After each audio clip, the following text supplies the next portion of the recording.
వాళ్ళ దగ్గర వెళ్ళి మర్యాదగా అడుగుతాం. எங்களுக்கு ஒரு 5 தேங்காய் வேணும்னு சொல்லி கேட்போம். మాకు ఒక 5 టెంకాయలు ఇవ్వండి అని అడుగుతాము. கொடுத்துட்டா ఇస్తే நல்லது, லாபம், அவருக்கு லாபம். మంచిది, ఆయనకి లాభకరం. கொடுக்கலனாக்கா లేదంటే அப்படியே அவருக்கு முன்னாலேயே மரம் ஏறி ఆయన ముందుగానే ఆ చెట్టు ఎక్కి கொலகொலையா வெட்டி అలా అలానే నరికి அதை நல்லா சாப்பிட்டுட்டு వాటిని బాగా తిని கேலிய கிண்டலமா பண்ணி ఆయన ఎక్కిరించి அந்த வெட்டி தின்ன குடுக்கிகளை அவர் முகத்துல பால், கிரிக்கெட் பால் அடிக்கிற மாதிரி அடிக்கும். నరికి తిన టెంకాయలు ఆయన మూతులు ఆ కొబ్బరి బోటాలను వాళ్ళ పైన కొడతారు. హల్లెలూయా హల్లెలూయా. தேங்காய் மரத்துக்கு போனாலும் அதே தான், టెంకాయ చెట్టుకి వెళ్ళి అదే సంగతి, பனங்கா மரத்துக்கு போனாலும் அதே தான், తాటి చెట్టుకి వెళ్ళి అదే సంగతి, கொய்யா செடியாண்ட போனாலும் அதே தான், జామకాయ చెట్టు దగ్గరికి వెళ్ళి అదే సంగతి. எந்த இடத்துக்கு போய் மனுஷன் சாப்பிட வேண்டிய வஸ்துக்கள் இருக்கிறதோ, మనిషి తినే వస్తువులు పదార్థాలు ఎక్కడ ఉన్నావో அந்த இடத்துல நாங்கள் அப்படி செய்வோம். ఆ చోటంతా మేము అలాంటివి చేస్తాము. எங்க கூட்டத்தை பார்த்தாவே எல்லாருக்கும் பயம். మా కూటాన్ని చూస్తేనే అందరికి భయము. హల్లెలూయా హల్లెలూయా హల్లెలూయా హల్లెలూయా. இந்த 5 பேரை பார்த்தா மாத்திரம் பயம் இல்ல. మా 5 మందిని చూస్తే మాత్రం భయం కాదు. హల్లెలూయా హల్లెలూయా. எங்க அப்பா பேரு மூக்காங்கவர்னு போட்டு பேர் வச்சிருக்கிறாங்க. மூக்காங்கயிறு, மூக்குக்கு அடங்காத மாட்டுக்கு மூக்குக்கு கயிறு போட்டு இழுத்து அது அடங்கிடுமா. మా నాన్నకు ముక్కుదారుని పేరు పెట్టున్నారు. அது போல ஒரு మనిషి எங்க அப்பா. అలాంటి ఒక మనిషి నా ஊருக்கு பெருந்தனగారు, ఊరికి పెద్ద ఆయన.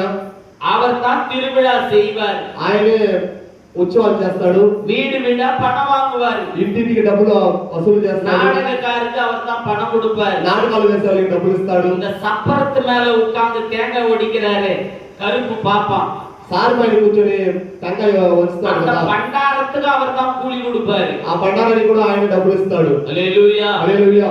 இந்த சுரபானம் எல்லாம் விடுவாங்கல்ல, அதுக்கும் அவர் தான் போயிட்டு வாங்கிட்டு வருவார். ఆ సురాబాను వెళ్తారు కదా, వాళ్ళు కూడా ఆయన డబ్బులు ఇస్తారు. எல்லாத்துக்கும் அவர் தான் முதலாளி.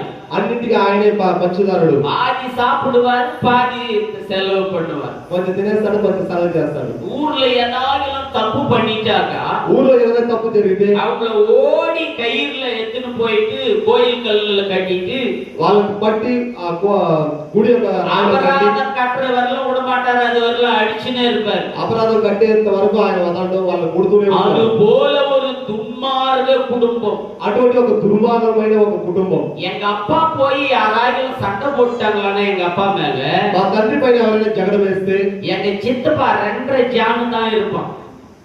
మా చిన్న ఆయన ఒక 2.5 అడిగే ఉంటాడు. அவருக்கு பேரு கம்பு குட்டின்னு வச்சிருக்கிறாங்க. கம்பு குட்டி, கம்பு தெரியாது தெலுங்குல, தெலுங்குல கொஞ்சம் சொல்லுங்க. கம்புக்கு என்ன தெலுங்குல என்ன சொல்லுவாங்க? சொல்லு பாடி சிரிச்சிருந்த కుట్టిని అర్థం. ஹல்லேலூயா హల్లెలూయా. நல்லா கவனிக்கணும். கம்பு குட்டி, సద్దలు కుట్టి. கம்பு எத்தனை நான் 1.5 ஜான் இருக்குமா 1/2 ஜான் இருக்குமா? கம்பு ఆ సద్దలు கடுகு போல இருக்கு, கடுகு போல இருக்கு. అది ఆవాల వల్ల ఉంటుంది.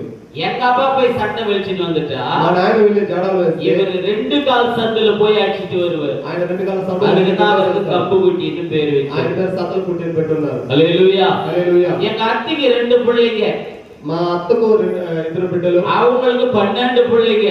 వాళ్ళకు 12 బిడ్డలు. இவங்க எங்க சித்தப்பாவை எங்க அப்பாவை சீனிட்டு வந்துட்டா, మా చిన్న ఆయన మా నాయన ఇద్దరు ஊரே சண்டைக்கு பேர்த்து வர மாதிரி இருக்கும் எங்க அத்து பிள்ளைங்க. ఆ ఊరే వచ్చేటట్టు ఉంటుంది జడాలకి. அதனால எங்களை யாரும் சண்டை போட மாட்டாங்க, பயப்படுவாங்க. అందువల్ల మా దగ్గరికి ఎవరు జడాలని రారు. அப்படியாப்பட்ட சந்ததியில பிறந்தவன் தான் இந்த ராஜாதாஸ். అలాంటి సంతతి నుంచి వచ్చిన వాడే ఈ రాజాదాస్. ஹல்லேலூயா. ஏன் இத சொல்றேன்னாக்கா, ఎందుకు వీటిని చెప్తున్నానంటే, இவ்வளவு துன்மார்க்கமாயிருந்த நாங்கள், ఇలాంటి దుర్మార్గమైన జీవితాలు జీవించిన మేము இன்றைக்கு அந்த ஊர்ல, ఈ రోజు ఆ ఊర్లో எங்க அப்பா எங்க யாராடி எல்லாம் சண்டை போட்டாரோ, మా నాయన ఎవరెవరి దగ్గరంతా జగడాలు వేస్తున్నాడు, அவங்களெல்லாம் எங்களுக்கு சொந்தக்காரர்களாய் வாசமுள்ளவர்களாய் மாறிவிட்டார்கள். వాళ్ళందరూ కూడా మాకు సొంతదారులై ప్రేమానురాగాలుగా ఉన్నారు. ఇప్పుడు அவங்கள எல்லாம் போயிட்டு நான் என்னால என்ன முடியுமோ அவங்களுக்கு உதவி செய்து వాళ్ళందరికి దగ్గరికి వెళ్ళి నా వల్ల ఏమవుతుందో அன்பு காட்டி ప్రేమ చూపించి ஆதரிச்சு ఆదరణ చూపి அவர்களோடு சேர்ந்து வாழ்கிறேன். వాళ్ళతో చేరి జీవిస్తున్నాను. கடவுளுடைய அன்பை என்னதென்று அவர்கள் அறிந்து கொள்கிறார். దేవుని యొక్క ప్రేమ ఏమిటో వాళ్ళు గ్రహిస్తున్నారు. உள்ளூர்ல ஊழியம் செய்யறது ரொம்ப கடினம். సొంత ఊర్లో సేవ చేసే చాలా కఠినము. மதிப்பு இருக்காது, మదింపు ఉండదు, மரியாதை இருக்காது, మర్యాద ఉండదు. ஜனங்க மரியாதை கொடுக்க மாட்டே. కానీ నా గ్రామం నందు ஆண்டவருடைய சபையை கட்டவும் దేవుని యొక్క సంఘాన్ని కట్టడానికి 40 విశ్వాస మక్களை ஆண்டவருக்குள்ளே கொண்டு வரவும் ఇంచుమించు 35 నుంచి 40 విశ్వాసులు దేవుడు నాకు தேவன் உதவி செய்திருக்கிறார். దేవుడు నాకు సహాయం చేశాడు. தட்டுங்க, நல்ல கையை தட்டுங்க. ஹல்லேலூயா, హల్లెలూయా. தீமையை தீமையினாலே வெல்லாமல் కీడును కీడు చేత జయించకుండా தீமையை நன்மையினாலே வெல்லே. కీడును మేలు చేత జయించుడి. சொல்லு, நாளே வெல்லாமல் కీడు కీడు చేత జయించకుండా தீமையை நன்மையினாலே வெல்லே. కీడును మేలు చేత జయించుడి. ஹல்லேலூயா, హల్లెలూయా. இங்க அருமையான தர்மையா இருக்கிறாங்க. ఇక్కడ ధర్మయ్య గారు ఉన్నారు. இவங்க சொந்தக்காரு எங்க வீட்டுக்கு எதிர இருக்கிறாங்க. ఈయన సొంతదారులు మా ఇంటి ముందర ఉన్నారు. அவங்களுக்கு குழந்தை கிடையாது, వాళ్ళకి బిడ్డలు లేరు. 2 பொம்பளை பிள்ளைங்க, 3 பொம்பளை பிள்ளைங்களா செத்து 7 மேல இருந்துங்க. 3 பொம்பளை பிள்ளைங்க, 2 பேர் செத்துட்டாங்க. 3 కుమార్తెలు, 2 మరణించారు. ஒருத்தர் இருக்கிறாங்க. ఒక ఆమె ఉంది. இங்க பள்ளிப்பேட்டுக்கு பக்கத்துல சீகாப்பட்டுன்ற கிராமத்துல அவங்களை கொடுத்திருக்கிறாங்க. ఇక్కడ పల్లెపేట పక్కన ఒక గ్రామంలో ఆమెను కట్టించారు. ஹல்லேலூயா, హల్లెలూయా. அவங்களுக்கு ஆம்பளை பிள்ளை இல்லாதனால ఆమెకు మగ శిశువు లేనందువల్ల அவங்களுக்கும் எங்க அப்பாவுக்கும் அடிக்கடி சண்டை நடக்கும். ఆమెకు మన எதிர்விடு இல்ல, சண்டை நடந்ததே இருக்கு.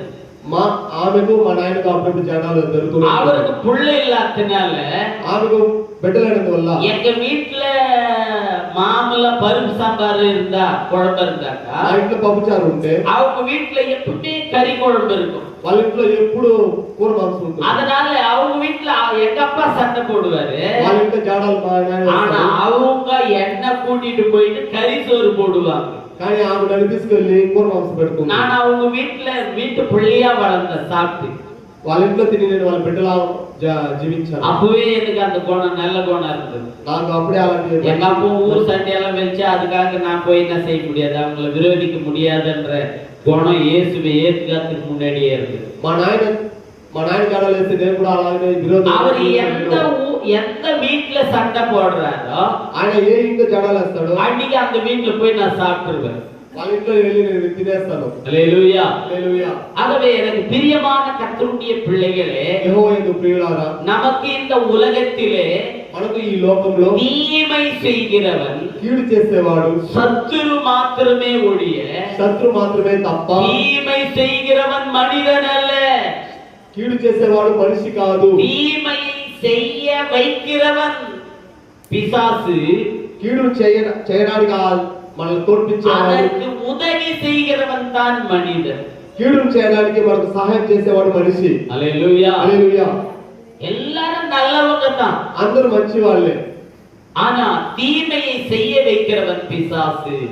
కీడును చేయడానికి ఆశించేవాడు పిశాచి. ஆகவே எனக்கு அன்பான கர்த்தருடைய பிள்ளைகளே, దేవుని ప్రియులారా, இப்படி இருந்த நான் இயேசுவை ஏற்றுக்கொண்ட பிற்பாடு ఇలా ఉన్న నేను దేవుడు అంగీకరించిన తర్వాత எதெல்லாம் விட்டுட்டு வந்தனோ, వేటినంతా నేను వదిలేసి వచ్చాను. இதெல்லாம் நம்மளால வராதுன்னு சொல்லி விட்டுட்டு வந்தேன். ఇదంతా నా దగ్గరికి రాదు అని నేను వదిలేసి వచ్చాను. ஊழியத்துக்கு ஆண்டவரை ஏற்றுக்கொண்டு ஊழியத்திற்கு வந்த பிற்பாடு దేవుని అంగీకరించి సేవకు వచ్చిన తర్వాత நான் என்னென்ன காரியமெல்லாம் செய்து விட்டுட்டு வந்தனோ, నేను వేటినంతా చేసి వదిలేసి వచ్చాను. அதுவெல்லாம் என் பின்னால வந்து எனக்கு பழிக்க ஆரம்பித்தது. అవన్నీ కూడా నా వెనక వచ్చి నన్ను ఇబ్బంది పెట్టడానికి ప్రారంభించినది.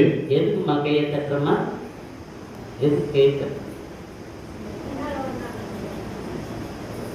எந்தெந்த தப்புங்களை விட்டுட்டு வந்தனோ, నేను ఏ తప్పు కార్యాలు చేసి ஆண்டவரை ஏற்றுக்கொண்ட பிற்பாடு அந்த தப்புகள் எல்லாம் என்ன தேடி வந்தது. నేను దేవుడిని అంగీకరించిన తర్వాత ఆ తప్పులంతా నా వెంబడి వచ్చినది. హల్లెలూయా, హల్లెలూయా. ஆகவே இயேசுவை ஏற்றுக்கொண்ட பிற்பாடு இதெல்லாம் வராதுன்னு நினைக்காதீங்க. యేసు ప్రభువును అంగీకరించిన తరువాత ఇదంతా రాదు అని అనుకోవద్దు. அவைகள் எல்லாம் வரும்.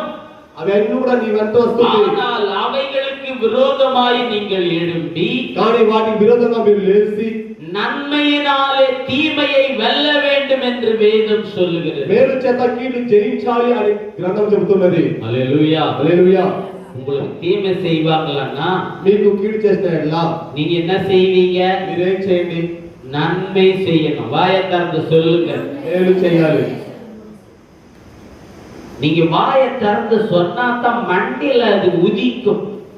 మీరు నోరు తెరిచి చెప్తేనే అది మీ మెదడులో ఉదిస్తుంది. தீமை செய்தவர்களுக்கு தீமை செய்து விட்டால் కీడు చేసేవాడికి కీడు చేస్తే ஆண்டவர் உங்களுக்கு சப்போர்ட் பண்ண மாட்டார். దేవుడు నీకు సహాయకుడుగా ఉండడు. ஹல்லேலூயா. హల్లెలూయా. அவர் உங்களுக்கு சப்போர்ட் பண்ணணும்.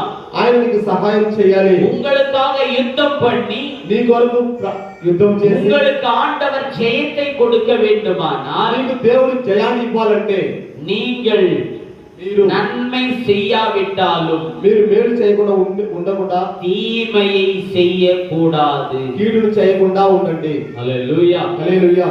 ஹல்லேலூயா. హల్లెలూయా. எடுத்து வாசிக்கலாம். ஆதியாகமம் புத்தகத்திலே ఆదికాండము 4 అధ్యాయం எடுத்து வாசிங்க.